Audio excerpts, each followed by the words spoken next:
आज आपण दाल खिचडी बनवणार आहे। तर त्याच्यासाठी आपण 1 वाटी मुगाची डाळ घ्यायची, त्याच्यापेक्षा थोडीशी कमी मसूरची डाळ आणि त्याच्यापेक्षा थोडीशी कमी तुरीची डाळ घ्यायची आणि 1.5 वाटी इकडे मी तांदूळ घेतलेला आहे।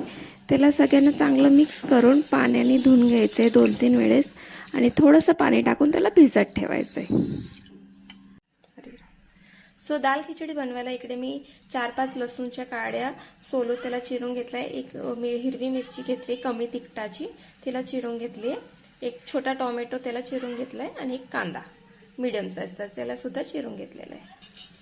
कुकर मध्ये तेल टाकून घ्यायचंय। तेल तापलं की त्याच्यामध्ये जिरं, मोहरी टाकायची आणि कढीपत्ता सुद्धा टाकून घ्यायचा आहे। लसूण टाकायचंय, त्याला चांगलं असं थोडंसं परतून घ्यायचं। हिरवी मिरची टाकायची आहे। हिरवी मिरची परतली की कांदा टाकायचा आहे। कांदा परतला की त्याच्यामध्ये टोमॅटो टाकून घ्यायचा आहे। टोमॅटो परतून झाला की आपले जे बेसिक मसाले असतात ते टाकायचे।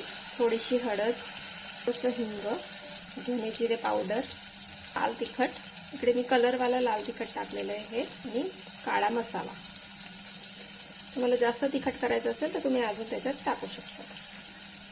त्याला चांगलं असं परतून घ्यायचं। सगळे मसाले परतून झाले, तांदूळ भिजवलेले होते ते सुद्धा त्याच्यात टाकून घ्यायचे।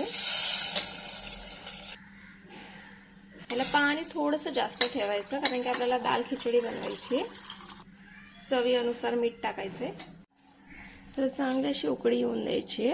उकळी आली की कुकरला झाकण लावून घ्यायचंय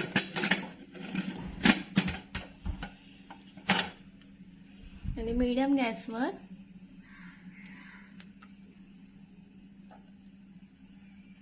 2 ते 3 शिट्ट्या होऊन द्यायच्या।